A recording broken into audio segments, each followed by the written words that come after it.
आइए अब सुनते हैं हिमाचल प्रदेश में लोकसभा चुनाव और 6 विधानसभा उपचुनाव को लेकर निर्वाचन विभाग की तैयारियों पर विशेष परिचर्चा, जिसमें भाग ले रहे हैं हिमाचल प्रदेश के मुख्य निर्वाचन अधिकारी मनीष गर्ग।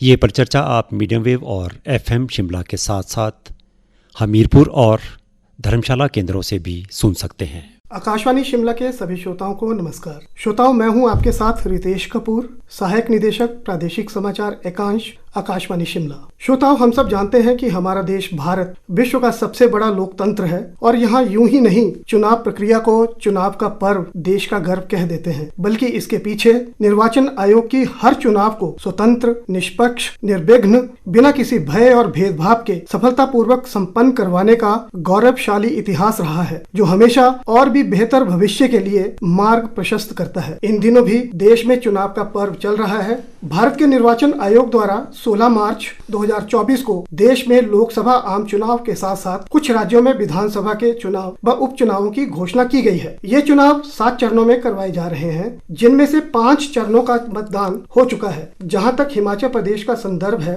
तो यहाँ सभी 4 लोकसभा चुनाव क्षेत्रों शिमला, मंडी, हमीरपुर और कांगड़ा के साथ साथ 6 विधानसभा निर्वाचन क्षेत्रों के लिए उपचुनाव भी करवाए जा रहे हैं, जिनके लिए 7वें और अंतिम चरण में 1 जून को वोट डाले जाएंगे। मतदान के लिए हिमाचल प्रदेश निर्वाचन विभाग द्वारा क्या क्या व्यवस्थाएं की गई हैं और किस तरह की तैयारियां की जा रही हैं, इसी संबंध में विस्तृत जानकारी देने के लिए हमारे साथ आज स्टूडियो में उपस्थित हैं निर्वाचन विभाग हिमाचल प्रदेश के मुख्य निर्वाचन अधिकारी मनीष गर्ग जी।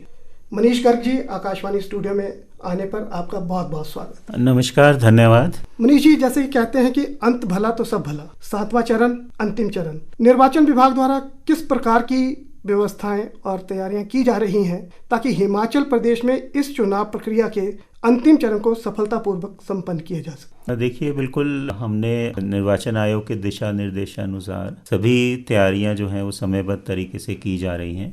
आपको पता ही है 7 मई को हमारे यहाँ नोटिफिकेशन इशू हुई थी, चुनाव की अधिसूचना सभी ROs द्वारा की गई थी और 14 मई तक हमारा नॉमिनेशन प्रोसेस कंप्लीट हो गया है और अभी हमारी लिस्ट ऑफ कंटेस्टिंग कैंडिडेट्स भी फाइनलाइज हो गई हैं। और उसके पश्चात जो है हमारा जो ETPBS होता है, जो सर्विस वोटर्स के लिए जो इलेक्ट्रॉनिक पोस्टल बैलेट्स हैं, वो डिस्पैच हो गए हैं और लगभग 50% वहाँ पे डाउनलोड भी हो गए हैं। जो हमारे दूसरे पोस्टल बैलेट्स हैं उनकी प्रिंटिंग भी कंप्लीट हो गई है और जो हमारे EVMs के बैलेट पेपर्स हैं उनकी प्रिंटिंग भी कंप्लीट हो गई है। इसके अलावा जो हमारी फर्स्ट ट्रेनिंग्स सभी कंप्लीट हो गई थी एम्प्लॉयज़ की, उनकी ड्यूटीज़ लगाई जा चुकी हैं, पोलिंग पार्टीज़ फॉर्म हो चुकी हैं। सेकंड ट्रेनिंग्स उनकी 23 to 25 मई करवाई जाएंगी और थर्ड ट्रेनिंग्स जो हैं वो 29-30 मई में करवाई जाएंगी। EVMs की हमारी फर्स्ट लेवल चेकिंग कंप्लीट हो गई थी और फर्स्ट रैंडमाइजेशन भी हो गई थी और हमारी EVMs की सेकेंड रैंडमाइजेशन जो है वो पिछले कल कंप्लीट हो गई है। अब हम EVMs की कमीशनिंग हमारी स्टार्ट हो जाएगी in the next 1 or 2 days और EVMs की कमीशनिंग में जो सिंबल लोडिंग वगैरह जो उसमें होता है वो हमारा 2-3 दिन में कंप्लीट हो जाएगा। तो उसके अलावा जो दूसरे अरेंजमेंट्स हैं, law and order related, logistics related, communication plans, movement plans, transportation plans, वो हमारे सभी तैयार हैं और आज भी हमने उसको रिव्यू किया है, चुनाव आयोग ने भी रिव्यू किया है और वो सारा हमारा शेड्यूल पे चल रहा है। मनीष जी, हम देखते हैं कि हिमाचल प्रदेश की जो भौगोलिक स्थिति है इसमें बहुत भिन्नता है। हमारे पास जहां ऊना जैसा मैदानी जिला है जिसमें इन दिनों भीषण गर्मी भी पड़ रही है, वहीं लाहौल स्पीति जैसा दुर्गम क्षेत्र भी है, बल्कि यहाँ तो विश्व का सबसे ऊंचा मतदान केंद्र टशीगंग भी स्थित है और इस जिला के कई क्षेत्र अभी भी बर्फ से ढके हुए हैं। तो ऐसी विभिन्नता में किस तरह की चुनौतियां निर्वाचन विभाग को सामने आती हैं और किस तरह से निर्वाचन विभाग जो उन चुनौतियों का सामना करके इस स्थिति में आता है कि प्रदेश के किसी भी क्षेत्र का निवासी मतदाता यथासंभव अपने निकटतम सुविधापूर्वक मतदान केंद्र तक उसको सुविधा मिले और वो मतदान कर सके? जी बिल्कुल, जो हमारा प्रयास रहता है और चुनाव आयोग के जो निर्देश हैं उसके अकॉर्डिंग जो पोलिंग स्टेशंस हैं वो कोशिश रहती है कि नज़दीक में बने वो पोलिंग स्टेशंस और लोगों के को ज़्यादा उसके लिए ट्रैवल ना करना पड़े, ज़्यादा दूर ना जाना पड़े और निकटतम उनके घर के पास रहें पोलिंग स्टेशंस। तो अभी हमारे जो राज्य में 7,990 पोलिंग स्टेशंस हैं और उसमें 2 ऑक्सिलरी पोलिंग स्टेशंस भी जोड़े गए हैं, एक तो बड़ा बंगाल के लिए और एक लेप्रेसी पेशेंट्स के लिए सोलन में। सो अब हमारे यहाँ 7,992 पोलिंग स्टेशंस हो जाएंगे। और जो गत हमारे पिछले साल जो विधानसभा इलेक्शंस थे उसी से कंपेयर करें अगर, तो उस टाइम हमारे 7,881 पोलिंग स्टेशंस थे। तो यानी एक वर्ष में ही हमारे लगभग 110 पोलिंग स्टेशन बढ़े हैं। तो इसका पर्पस यही होता है कि मतदाताओं को तक हम और डीपली पहुँचें और उनको कम से कम ट्रैवल करना पड़े। दूसरा जो हमारे गर्म इलाके हैं जो हमीरपुर और कांगड़ा कॉन्स्टिट्यूंसीज में पड़ते हैं, जो आपने ऊना की बात की, उनमें मतदाताओं की सुविधा के लिए पोलिंग स्टेशन स्तर पे हम लोग प्रयास कर रहे हैं, उसमें अरेंजमेंट्स कर रहे हैं, जैसे कि वेटिंग शेड्स हैं या ड्रिंकिंग वाटर फैसिलिटीज़ हैं, ORS वगैरह की फैसिलिटीज़ हैं, मेडिकल किट्स वगैरह वहाँ पे प्रोवाइड कराई जा रही हैं, जैसे कि कोई असुविधा ना हो। जो बहुत हाइट वाले, जैसे लाहौल स्पीति आपने बताया, तो लाहौल स्पीति में हमारी जो पोलिंग पार्टीज़ हैं वो वहीं से ही कॉन्स्टिट्यूट होती हैं, लेकिन जो हमारी पोलिंग मशीन्स हैं वो हम हेलीकॉप्टर से ट्रांसपोर्ट करते हैं।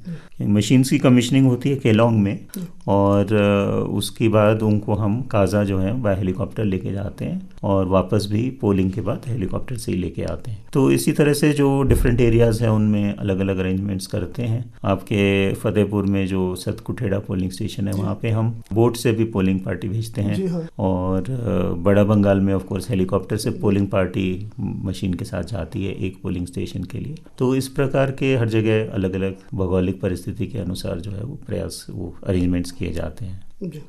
मनीष जी, आपसे जानना चाहूँगा कि जैसे 2024 के चुनावों के लिए अब मतदाता सूचियों का नवीनीकरण भी हो चुका है, नए मतदाताओं का पंजीकरण भी हो चुका है, तो अब प्रदेश में वस्तु स्थिति क्या है? कुल कितने मतदाता हैं विभिन्न श्रेणियों में? नए युवा मतदाता कितने हैं? कितने फर्स्ट टाइम वोटर्स? इस तरह का कुछ आंकड़े यदि आप। हाँ जी, बिल्कुल। जो हमारी तैयारियों में एक महत्वपूर्ण तैयारी ये भी है कि हमारी जो मतदाता सूची है वो फाइनल हो गई है, उसका फाइनल प्रकाशन हो गया है और अभी जो हमारे वोटर्स हैं उसकी संख्या हो गई है 57,11,969।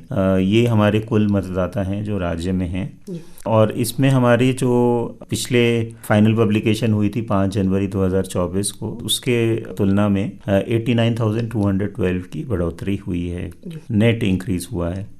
जो नए वोटर्स की अगर बात करें, यानी फर्स्ट टाइम वोटर्स जो 18 से 19 साल के वोटर्स की बात करें, तो इसमें हमारी जो टोटल नंबर हो गया है वो 1,71,675।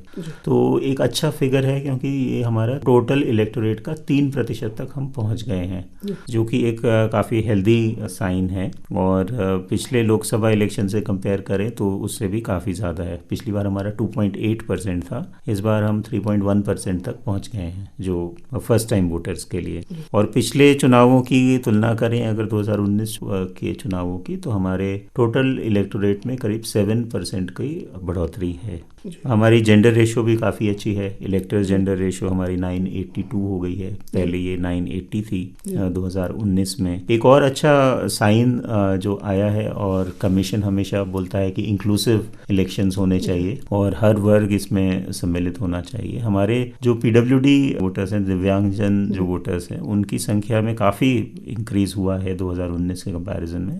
2019 में जहाँ पे ये संख्या जो है वो करीब 37,000 थी और अब वो 57,000 हो गई है, तो 20,000 का इंक्रीज हुआ है, मतलब 52% का इंक्रीज हुआ है जो हमारे PWD। आंकड़े देखने में यही लगता है कि सबसे ज़्यादा बढ़ोतरी भी इसी श्रेणी में ज़्यादा हुई। हाँ बिल्कुल, ओवरऑल तो जैसा मैंने कहा 7% इंक्रीज हुआ है और यंग वोटर्स में करीब 12% इंक्रीज हुआ है, लेकिन PWD की श्रेणी में 52% इंक्रीज हुआ है। तो इससे पता चलता है कि कमीशन के जो प्रयास हैं इंक्लूसिव इलेक्शंस के लिए और सभी वर्गों को इन्वॉल्व करने के लिए वो इसमें काफ़ी कामयाब रहे हैं।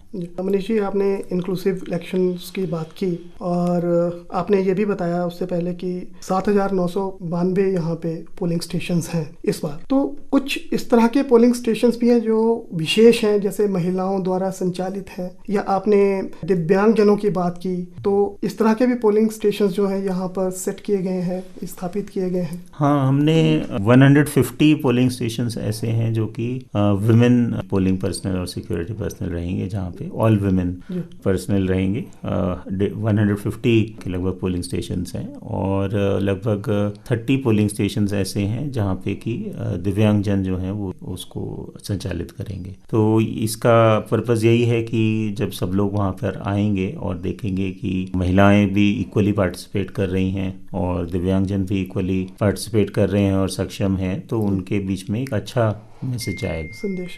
एक मेरे जी बहुत जिक्र आता है फॉर्म 12D का, जिसमें सर्विस वोटर्स और दिव्यांगजन या 85 वर्ष और अधिक आयु के मतदाता जो है अपने घर पर भी मतदान कर सकते हैं। उन्हें निर्वाचन विभाग द्वारा ये सुविधा उपलब्ध करवाई जाती है। तो कैसी ये प्रक्रिया है और किस तरह से लोग इसमें अपनी भागीदारी सुनिश्चित करते हैं? कहाँ अप्लाई करना पड़ता है? कब से ये प्रक्रिया जो शुरू हो? देखिए, इसमें 2 कैटेगरीज के मुख्यतः वोटर्स हैं जो होम वोटिंग करते हैं। एक तो जो 85 प्लस जिनकी आयु है हमारे इलेक्टोरल रोल के हिसाब से, और दूसरे जिनकी डिसेबिलिटी प्रतिशत जो है वो 40% से अधिक है, बेंचमार्क डिसेबिलिटी से ऊपर है।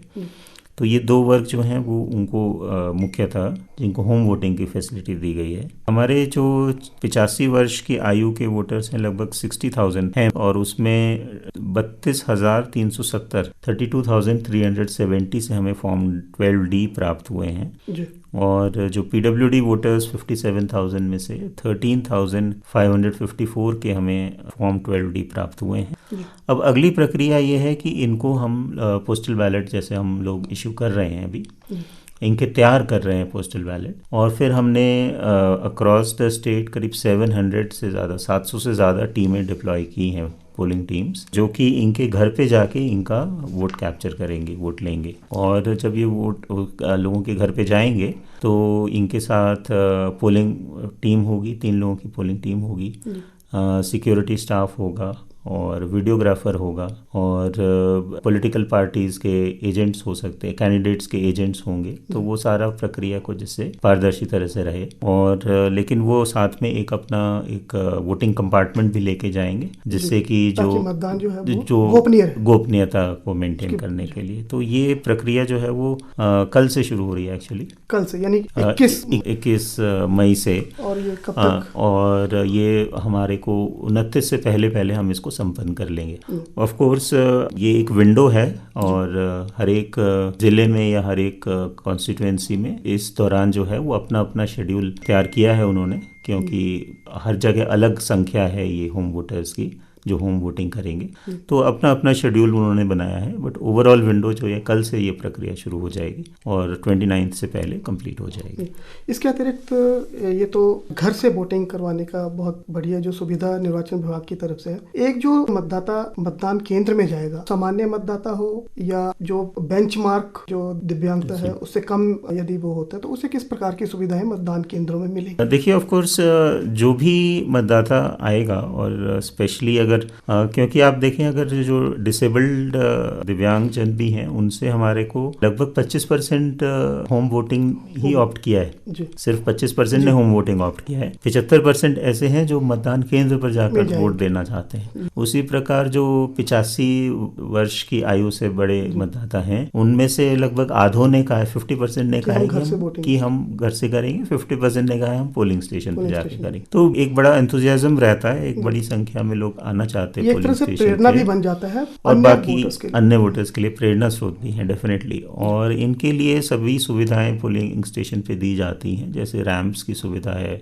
वॉलंटियर्स की सुविधा है, हर पोलिंग स्टेशन पे वॉलंटियर्स रहेंगे, और कुछ पोलिंग स्टेशन पे एनसीसी के वॉलंटियर्स भी रहेंगे, एनसीसी के कैडेट्स रहेंगे कुछ पोलिंग स्टेशन पे जो उनकी मदद करेंगे। तो ऐसे इंतजाम किए जाते हैं। उसके अलावा जो हमारे विजुअली इम्पेयर्ड मतदाता हैं उनके लिए ब्रेल के डमी बैलेट पेपर्स भी अवेलेबल हैं, जिससे कि वो किसी की सहायता लिए बिना भी अपना वोट कास्ट कर सकते हैं। जी, इससे गोपनीयता भी बनी रहेगी, पारदर्शिता भी रहेगी। एक विशेष हमने किया है कि हमने इस बार पोस्टर्स बनवाए हैं जो डेफ एंड डम या वोटर्स के लिए, जिसमें कि एक तो पोलिंग पार्टी को थोड़ी सी गाइडलाइंस हैं कि कैसे उनसे कम्युनिकेट करें इन साइन लैंग्वेज और कैसे उनसे आप बात करें, कैसे बिहेव करें, प्लस उनके लिए भी एक सॉर्ट ऑफ दिशा निर्देश है कि कैसे आप पोलिंग कर सकते हैं। तो उस टाइप के पोस्टर्स भी बना के हमने हर पोलिंग स्टेशन पे भेजे हैं इस बार। मनीष जी, हिमाचल के ये जो लोकसभा के आम चुनाव तो हो ही रहे हैं, साथ ही 6 विधानसभा निर्वाचन क्षेत्र जिनमें धर्मशाला, सुजानपुर, बड़सर, कुटलैहड़, गगरेट और लाहौल स्पीति में उपचुनाव भी हो रहे हैं, जिनके लिए भी 1 जून को ही वोट डाले जाएंगे। तो आपसे मैं जानना चाहूंगा कि इन क्षेत्रों के जो मतदाता विशेष हैं वो किस प्रकार से एक मतदाता इन दोनों चुनावों के लिए अपना वोट डाल सकेगा, इसकी क्या प्रक्रिया रहेगी? देखिए, प्रक्रिया तो वही है जो एक वोट के लिए है। जो आप इनिशियली जब जाएंगे तो आपको सेम ही स्टेप्स फॉलो करने हैं। अपना आइडेंटिफिकेशन डॉक्यूमेंट दिखाना है, फिर आपके वोटर इन्फॉर्मेशन स्लिप आप दिखा सकते हैं जिससे कि जल्दी आपका नाम ट्रेस हो जाए, फिर आपकी इंडेलिबल इंक भी लगाई जाएगी। फिर आप जब मतदान के लिए जाएंगे तो उसमें वो 2 वोटिंग कंपार्टमेंट रहेंगे और 2 सेट्स ऑफ ईवीएम्स रहेंगी। तो एक सेट ऑफ ईवीएम्स तो रहेगी उसके लिए लोकसभा के लिए और एक सेट रहेगी विधानसभा के लिए। एक सेट का मतलब उसमें तीनों चीज होंगी, बैलेट यूनिट होगी, कंट्रोल यूनिट होगी, वीवीपैट मशीन होगी।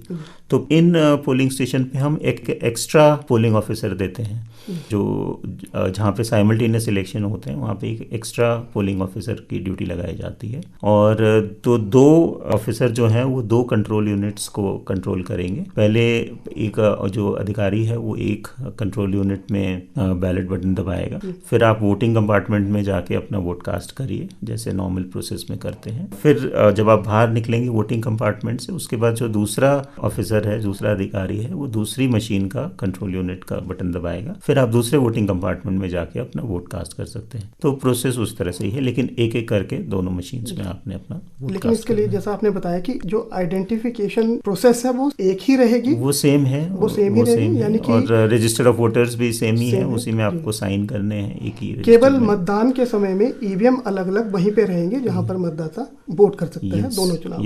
एक और ये तो आपने कही सुविधाओं की बात मतदाता के लिए। हमने ये भी देखा कि जब से चुनावों की घोषणा हुई है तब तक निर्वाचन विभाग लगातार एक स्वीप कार्यक्रम चलाता है, यानी कि जिसे हिंदी में अगर हम कहें सुव्यवस्थित मतदाता शिक्षा व निर्वाचक सहभागिता कार्यक्रम। इसके माध्यम से लोगों को मतदान करने के लिए प्रेरित करने के लिए बहुत सी जो है वो गतिविधियां चलाते हैं। बल्कि निर्वाचन विभाग ने एक मिशन 414 भी चलाया। क्या है ये मिशन, किस तरह की गतिविधियां हैं और आप कैसे देखते हैं कि क्या मतदाता जो है वो इन गतिविधियों से प्रभावित होकर, प्रेरित होकर मतदान प्रतिशतता बढ़ाने में कारगर सिद्ध होगी? जी, हमारा बिल्कुल प्रयास है कि वोटिंग परसेंटेज है, वोटर टर्नआउट बढ़े। और मिशन 414 तो ऑफ कोर्स हमने लॉन्च किया है, जिसमें कि 414 लो वोटर टर्नआउट वाले पोलिंग स्टेशंस में जो पोलिंग स्टेशन स्तर की गतिविधियां जो हैं उनको बढ़ाया जा रहा है। वहाँ पे कैंप्स लगाए जा रहे हैं, लोगों को प्रेरित किया जा रहा है, सीनियर ऑफिसर्स वहाँ जा रहे हैं, लोगों से बात कर रहे हैं, और वहाँ पे बूथ आइकन्स भी लगाए गए हैं जो लोगों को प्रेरित करने के लिए।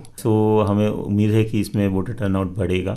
उसके अलावा कुछ कॉन्स्टिट्यूएंसीज में विमेन का वोटर टर्नआउट कम है और कुछ कॉन्स्टिट्यूएंसीज में पिछले साल के एवरेज से काफ़ी कम था। तो उसके लिए कैंपेन 22 गोइंग टू 72 जैसे लॉन्च किया है। तो हमारा कोशिश ये है कि हम बहुत टारगेटेड अप्रोच रखें और जनरल जो मैसेजेस हैं वो तो ऑफ कोर्स जा ही रहे हैं, डिफरेंट माध्यमों से जा रहे हैं, कमीशन द्वारा भी जा रहे हैं, दूसरे माध्यमों से भी जा रहे हैं, लेकिन हम कोशिश कर रहे हैं कि हम ग्रास रूट्स लेवल पर जाकर लोगों से बात करें और एक टारगेटेड अप्रोच रखें। अभी हम लोगों ने एक बड़ा पॉपुलर हमारा पुलिस बैंड है, आपको जानकारी होगी, हारमोनी ऑफ द पाइन का सॉन्ग भी रिलीज किया था पीछे। तो आज मुझे मालूम हुआ कि उसमें जो है वो 15 लाख के आसपास जो है व्यूज उसमें आ चुके हैं अलग अलग सोशल मीडिया प्लेटफॉर्म्स पे। तो और वो डिफरेंट लैंग्वेजेस में है, न केवल हिमाचल बल्कि देश की डिफरेंट भाषाओं में है। तो कमीशन ने वो स्पेशली बनवाया था। तो हम लोग वही कोशिश कर रहे हैं कि टारगेटेड अप्रोच रहे। और हम लोग ELC एक्टिविटीज़ को काफ़ी फोकस किया इस बार, जो कॉलेजेस और ITIs और सीनियर स्कूल्स में जो इलेक्टोरल लिटरेसी क्लब्स का काफ़ी फोकस किया। तो हम एक्चुअली बेसिकली 1 साल से कर रहे हैं कि जो हमारा 3rd Saturday of every month है वो हमारा ELC डे होता है।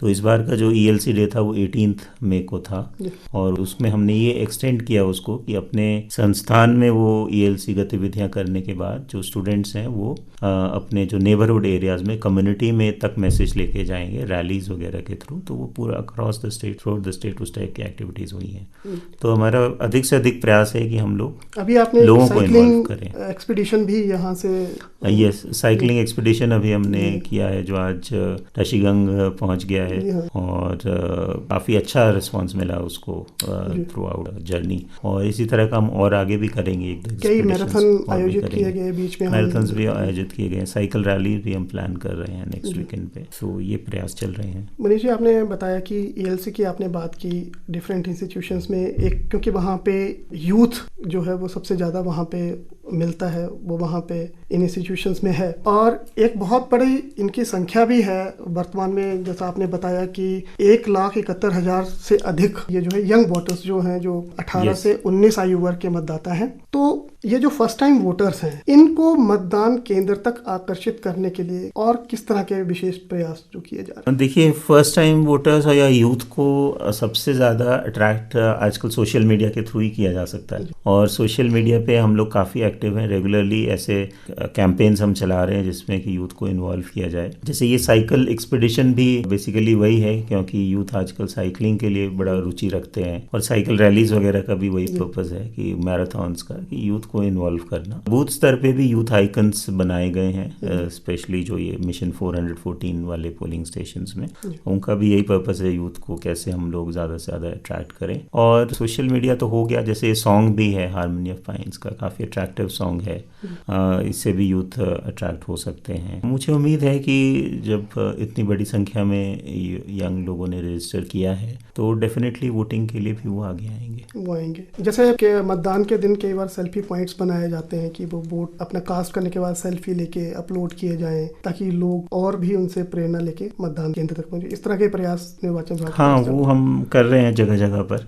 और कुछ हमने मॉडल पोलिंग स्टेशंस भी बनाए हैं जहाँ पे कि अच्छा वेलकम गेट वगैरह और सेल्फी पॉइंट्स वगैरह रहेंगे जहाँ पे लोगों को और प्रेरणा मिले। एक हमने, क्योंकि हमारे यहाँ बड़े क्रिएटिव लोग हैं हिमाचल में और बड़ा वॉलंटरीली वो कंट्रीब्यूट भी करना चाहते हैं इस प्रयास के लिए, जागरूकता के लिए, तो हमने एक campaign for contribute for democracy करके एक कैंपेन चलाया था जिसमें कि जो कोई भी अगर कोई क्रिएटिव बनाया है किसी ने, कोई वीडियो, कोई सॉन्ग, कोई पोस्टर, तो वो हमारे को भेज सकते हैं और उसको हम अपने सोशल मीडिया हैंडल से उसको पोस्ट करते हैं, शेयर करते हैं और उसको क्रेडिट भी देते हैं कि फला व्यक्ति से हमें ये प्राप्त हुआ और हम उनका धन्यवाद करते हैं विद एक्नॉलेजमेंट। हम उसको पोस्ट करेंगे। कोई अगर वो देना चाहता है तो हमारे पास भेज सकता है वो कंटेंट।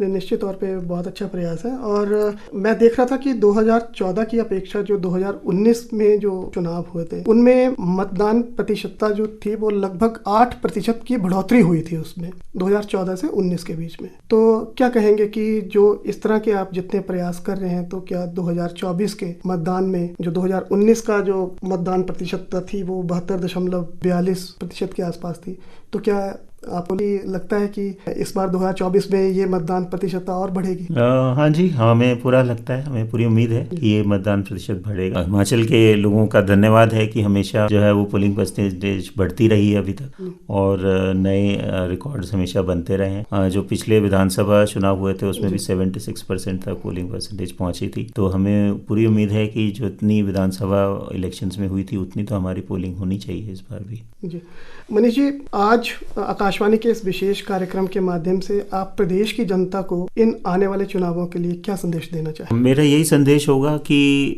जो 1 जून को जो चुनाव आने वाले हैं उसमें अवश्य ही आप लोग मतदान करें। एडवांस में अपना जो है वो अपना वोटर लिस्ट में नाम चेक कर लें और अपना कोई भी आइडेंटिफिकेशन डॉक्यूमेंट, एपिक या कोई और आइडेंटिफिकेशन डॉक्यूमेंट लेके आप आ सकते हैं और अपना एक अवेयर होके एक नो योर कैंडिडेट एक ऐप है जिसमें आप देख सकते हैं अपने कैंडिडेट के बारे में सारी डिटेल्स। तो पूरा जानकारी के साथ इन्फॉर्म्ड और ethical voting without fear and fair आप लोग कास्ट करें। 1 जून को ये वोटिंग है, आपको मालूम ही है, और हम लोग आपके स्वागत के लिए तैयार हैं। जी, आपका बहुत बहुत धन्यवाद मनीष गर्ग जी। आप बहुत व्यस्त हैं इन दिनों, और बावजूद इसके कि आप अपनी व्यस्तताओं के बीच में आप हमारे आकाशवाणी के स्टूडियो में आए और हमारे श्रोताओं को बहुत ही सूचनाप्रद और ज्ञानवर्धक जानकारी आपने दी। निश्चित तौर पर हमारे श्रोता इससे लाभान्वित होंगे और एक सुदृढ़ लोकतंत्र की स्थापना में अपना योगदान देंगे। और जैसा कि आपने कहा कि आने वाले चुनावों में वो अपनी अधिक से अधिक भागीदारी सुनिश्चित करेंगे। बहुत बहुत धन्यवाद। Thank you. अभी आप सुन रहे थे हिमाचल प्रदेश में लोकसभा चुनाव और 6 विधानसभा उपचुनाव को लेकर निर्वाचन विभाग की तैयारियों पर विशेष परिचर्चा। इसमें हिमाचल प्रदेश के मुख्य निर्वाचन अधिकारी मनीष गर्ग से चर्चा कर रहे थे आकाशवाणी शिमला के सहायक निदेशक समाचार रितेश कपूर। ये परिचर्चा मीडियम वेव और FM शिमला के साथ साथ हमीरपुर और धर्मशाला केंद्रों से भी प्रसारित की जा रही थी।